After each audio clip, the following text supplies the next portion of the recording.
heartwarming dance that changed lives forever. Imagine a moment so powerful it stops time. A moment where a simple act of kindness sparks a revolution of the heart. In the glitzy heart of Manhattan, at Kingsley's, the city's most exclusive restaurant, a breathtaking scene unfolded that would change lives forever. Picture this: clinking glasses, hushed conversations, and the soft melody of a live piano filling the air. Suddenly, all eyes turned to a small, brave boy and a kind-hearted waitress whose dance would ripple far beyond the polished floors of that elegant dining room. Get ready for an inspiring story of courage, connection, and transformation that will warm your heart and remind you of the beauty in human connection. In the dazzling glow of Kingsley's, Manhattan's most exclusive restaurant, the air was thick with anticipation. Conversations hushed, forks paused mid-air, and dozens of eyes locked onto a small space between the tables. At the center of it all was 10-year-old Lucas Montgomery, his legs trembling in metal braces, extending a shaky hand to Diana Johnson, the restaurant's only black waitress. The live piano had just begun a gentle melody, and Lucas, in a burst of pure, unfiltered courage, asked her to dance. "Sir, please control your son," snapped the manager, Mr. Thornton, his voice slicing through the stunned silence. "This is inappropriate.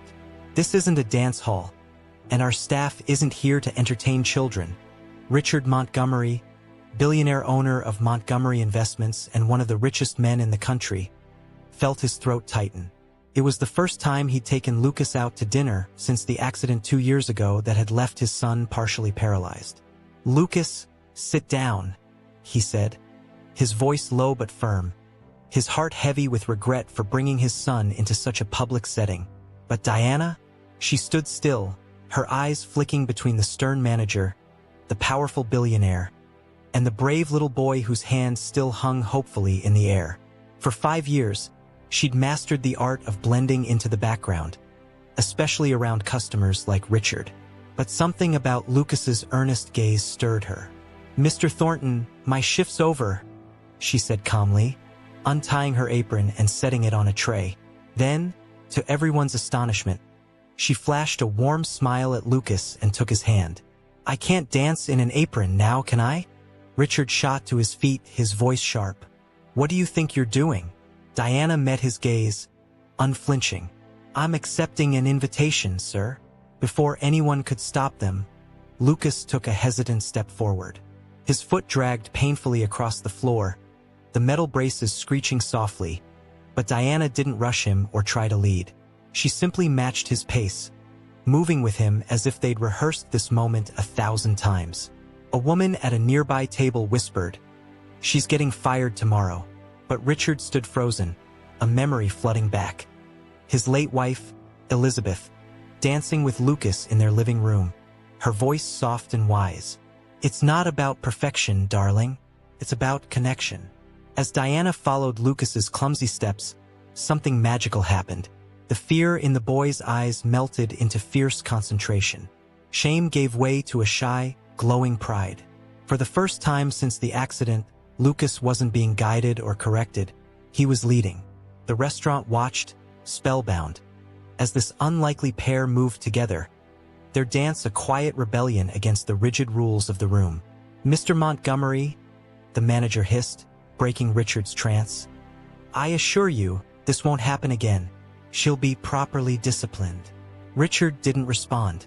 His eyes were locked on Lucas, whose smile lit up the room like a beacon. Diana gently guided the boy back to their table after 3 careful steps.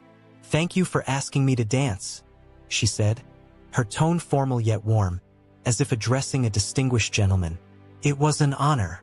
As she turned to leave, Richard's voice stopped her. "Wait." His tone was different, softer, almost unfamiliar to himself.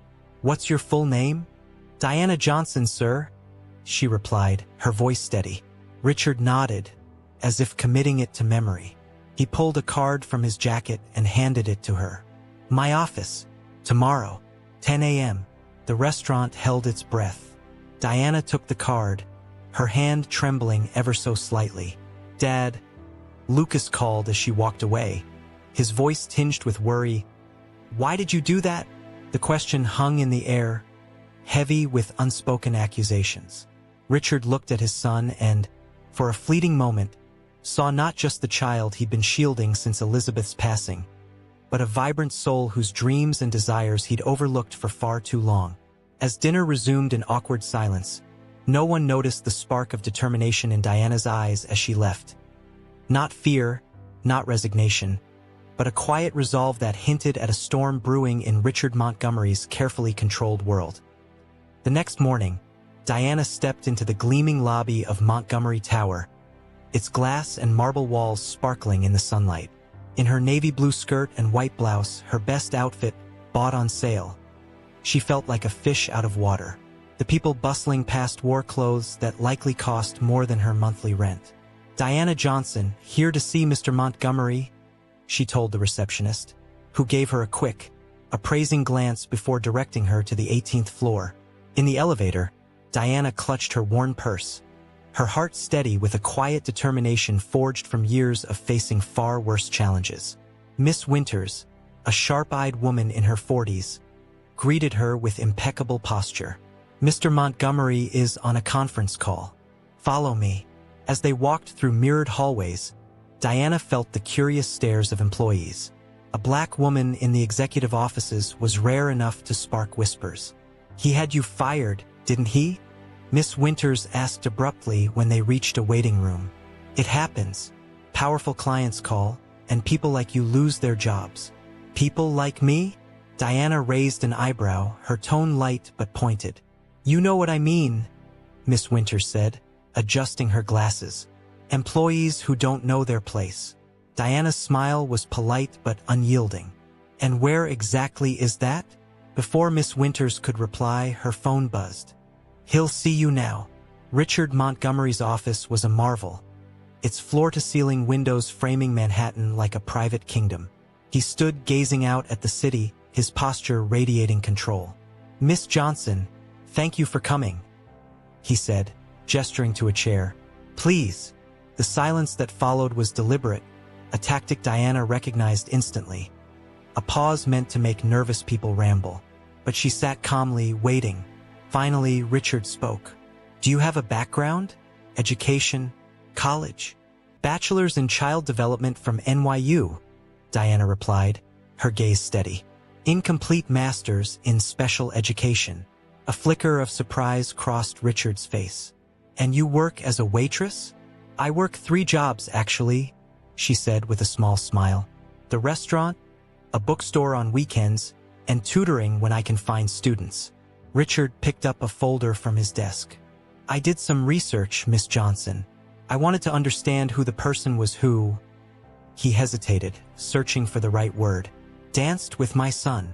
He opened the folder, revealing photos of a community center. "Freedom Steps. You co-founded it 6 years ago with your sister, Zoe. A dance program for children with physical disabilities. But it's about to close due to lack of funding." Diana nodded, unsurprised. Of course, a man like Richard could uncover her life's work in less than a day. "I didn't come here to ask for money, Mr. Montgomery." "Then why did you come?" "Because you invited me," she said simply. Richard chuckled, a sound devoid of warmth. "Fair enough." He stood, pacing restlessly. "I want you to work for me." Diana blinked, caught off guard. "As a waitress in your house?" His face hardened. "As a therapeutic companion for Lucas." The name seemed to catch in his throat, and Diana noticed his eyes drift to a photo on his desk. A smiling woman holding a baby. "I have the best specialists in the country, physical therapists, neurologists, psychologists. But what you did yesterday—" He paused, the words heavy. "It was just a dance, Mr. Montgomery." "It was the first time I've seen him smile since the accident," Richard admitted, his voice raw. "I don't want a dancer for my son. I want someone who can do what you did, follow, not lead." Diana studied him, seeing past the polished facade to the desperate, grieving father beneath. "I can pay you 5 times what you're making now," he added. She stood, her voice calm but firm. "No." Richard looked stunned, unaccustomed to refusal. "You're turning down an offer that would solve your financial problems?" "Out of pride." Out of dignity, Diana corrected. And because your son deserves more than someone hired to pretend to care. She moved toward the door, then paused, placing a card on his desk. Freedom Steps. Classes on Tuesdays and Thursdays, 4 p.m. If you'd like to bring Lucas, the first class is free. As she left, Miss Winters, clearly eavesdropping, whispered, "You turned down Richard Montgomery? Are you crazy?" Diana smiled. "Maybe, but I'd rather be crazy than be property." The following Wednesday, Diana was at the reception desk of the Freedom Steps Community Center when her sister, Zoe, rushed up, eyes wide. "There's a Bentley parked outside," she whispered, adjusting her hijab. "And you won't believe who's inside." Through the window, Diana saw Lucas in the back seat, peering out anxiously. Richard sat in the driver's seat, hands gripping the wheel as if wrestling with himself. "He's not coming in," Zoe predicted. "Men like him don't come to places like this." Diana's eyes sparkled. Don't underestimate the power of a determined son. To everyone's surprise, the car door opened. Lucas stepped out, adjusting his braces with care. Then, astonishingly, Richard followed, looking out of place in casual pants and a sweater. An attempt to blend in that still screamed privilege. "I told you he'd come," Diana murmured, more to herself. Zoe stared. "What did you do?" Diana didn't answer, but her smile hinted at a plan years in the making. In her tiny Bronx apartment, hidden under her bed, was a notebook filled with observations about children like Lucas and men like Richard. Notes that had begun to take shape the moment she accepted Lucas's invitation to dance. Freedom Steps operated out of an old warehouse, its walls adorned with handmade posters proclaiming, "Your rhythm, your rules, and every move counts." As Richard and Lucas entered, children with various mobility devices moved freely to a light beat. A girl in a wheelchair spun in graceful circles, while a boy with a prosthetic leg crafted his own sequence of steps. "It looks chaotic," Richard muttered, visibly uneasy. "There's structure," Diana replied, her voice warm. "It's just not the kind you recognize." She turned to Lucas, her smile bright. "Want to join in?" Lucas nodded eagerly but glanced at his father for approval. "Go on," Richard said, his voice tight. "I'll be right here." As Diana guided Lucas to the group, Zoe offered Richard a chair.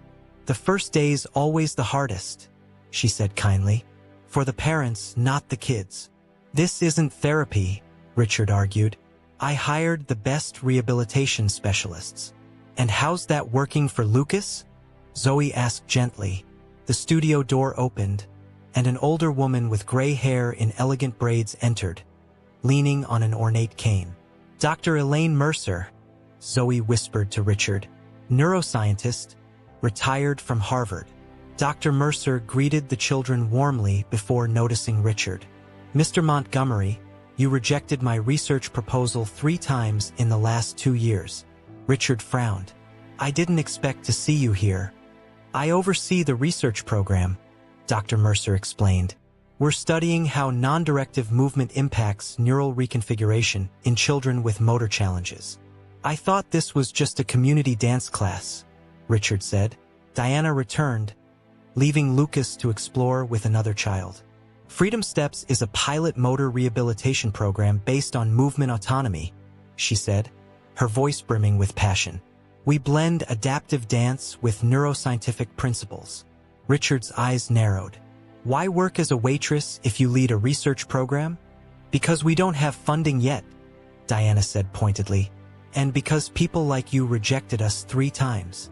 The realization hit him. "You were Dr. Mercer's assistant on those proposals?" "Co-author," Dr. Mercer corrected. "Diana left her master's program to care for her sister, but her theoretical work is groundbreaking." "You knew who I was at the restaurant," Richard said, piecing it together. "From the moment you walked in," Diana confirmed. "And when Lucas asked me to dance, I saw an opportunity to show, not tell." "Was it staged?" Richard asked, his voice low. "Absolutely not," Diana said firmly. "Lucas chose to dance. I chose to follow." Just then, a group of reporters entered the studio. Richard tensed. What's this? Part 2 of the plan, Diana said with a playful smile. Zoe showed Richard a freshly published article. Revolutionary motor rehabilitation methodology shows promising results. We shared our first results today, Dr. Mercer said, and invited the press. You used my son for a PR stunt? Richard's voice was icy. Diana led him to a side room, where photos of dozens of children lined the walls, each with handwritten progress notes. At the end was an empty frame. What's that? Richard asked. Our future, Diana said, her voice full of hope. A full rehabilitation center to serve 500 children a year instead of 50. You orchestrated this? Richard said, his tone a mix of admiration and frustration. The dance, the meeting, bringing me here on press day. 4 months ago, you canceled our meeting without reading our proposal, Diana said. I promised myself I'd find a way. Diana, Zoe called urgently. It's Lucas. They rushed back to the main room, where Lucas stood in the center, surrounded by other children. The music had stopped, and everyone watched in silence. Lucas had removed one brace and was trying to balance on a single support. Lucas, Richard started forward, but Diana gently held him back. Wait, she whispered. Watch. Lucas took a deep breath, his face etched with focus. Then, to everyone's amazement, especially his father's, he took a complete step without full support. It was small, shaky, but entirely his own. The children erupted in cheers, camera flashes lighting up the room. Richard's composed facade cracked, his eyes glistening with unshed tears. That's why we created Freedom Steps, Diana said softly. It's not about perfect steps. It's about first steps on their own. Richard's voice was quiet but firm. This could have been done without manipulating me. It could have, Diana agreed, if you'd answered our calls or read our proposals 3 times. The reporters noticed Richard, a murmur rippling through the crowd. Lucas, oblivious to the tension, continued practicing his step, his face glowing with concentration. Richard was cornered. He could withdraw in anger, reinforcing his cold, calculating reputation, or embrace the moment his son had created. For a man used to controlling every outcome, this was uncharted territory, a choice no amount of wealth could buy. As the reporters closed in, one called out, Mr. Montgomery, can you comment on your presence at Freedom Steps? Is it true your foundation rejected this program 3 times? Richard glanced at Lucas, still practicing his step, then did something no one expected, especially Diana. He smiled. You know what's hardest for someone like me? He said, loud enough for all to hear. Admitting when we're wrong. A stunned silence filled the room. The Montgomery Foundation is thrilled to announce full funding for Freedom Steps for the next 5 years, he continued, and to build a permanent rehabilitation center based on the methodology developed by Dr. Mercer and Ms. Johnson. Camera flashes erupted, and Zoe let out a cry of surprise. Richard turned to Diana, adding, on one condition. Ms. Johnson retains complete autonomy over the program. No corporate interference. 3 months later, bulldozers broke ground for the new Freedom Steps Rehabilitation Center. It wasn't the flashiest project the Montgomery Foundation had ever funded, but it was the most innovative, designed with input from the children and families it would serve. Diana oversaw construction, often joined by Lucas, who brought other children along. To everyone's surprise, Richard showed up too, quietly observing the progress. I never thought you'd show up at board meetings, Diana teased one afternoon as they reviewed plans. I never thought I'd be studying neuroplasticity at 50, Richard replied, rubbing his eyes over a scientific article marked with post-it notes. But here we are. Diana studied him curiously. Is this part of your public penance? Or do you really care? Lucas asked to have his second brace removed last week, Richard said. His previous therapist said that was impossible for at least 2 years. Diana smiled. You fired her, remember? Because I told you she was wrong. And she was, Richard admitted, pointing to a photo of Lucas balancing with one crutch. He's progressing faster than any prediction. Why didn't you ever accept my apology? Richard asked suddenly. Because you never apologized, Diana said with a grin. You redirected resources, changed policies, funded our program. That's compensation, not an apology. Richard nodded, a rare smile breaking through. Fair. 6 months later, the Freedom Steps Rehabilitation Center opened with a joyous ceremony. The contrast with that tense night at Kingsley's couldn't have been greater. The adaptive space buzzed with children moving freely, their laughter echoing off the walls. In the center, Lucas, now wearing only a lightweight brace on his left leg, led a small choreographed routine with 3 other children. His movements were limited but flowed with a confidence no doctor had foreseen. Richard watched from a distance, no longer interfering. He doesn't need you to hold him anymore, Diana said, approaching quietly. No, Richard agreed. But he still needs me to be around. Crucial difference. He turned to her, his voice sincere. Thank you. For what, exactly? Diana asked, her eyes twinkling. For teaching me to follow. A reporter approached. Mr. Montgomery, how does it feel to see your son's progress? Richard looked at Lucas, now helping a younger girl find her balance. Proud, he said, not of what he's overcome, but of what he's created for others. And the biggest lesson you've learned? The reporter pressed. Richard faced the camera, his voice steady. True leaders aren't those who guide others down the path they think is right. They're the ones with the courage to follow when someone shows them a better way. A year later, Freedom Steps expanded to 3 new cities. Diana received the Pediatric Rehabilitation Innovation Award, and her methodology was adopted in hospitals nationwide.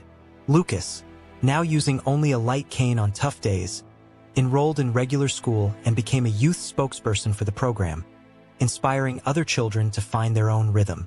And Richard, he learned the hardest, most valuable lesson of all. True power lies not in controlling every step, but in knowing when to step back and let others lead. In a world where the powerful rarely shift their perspectives and the powerless often remain unseen, this story, of a billionaire learning from a waitress, a father following his son's lead, reminds us that transformation happens when we cross invisible boundaries. It starts with a single, authentic step and the wisdom to follow where it leads. If this heartwarming tale of dignity, courage, and connection touched your soul, don't miss out. Subscribe to our channel. The most profound revolutions don't begin with grand gestures or vast fortunes.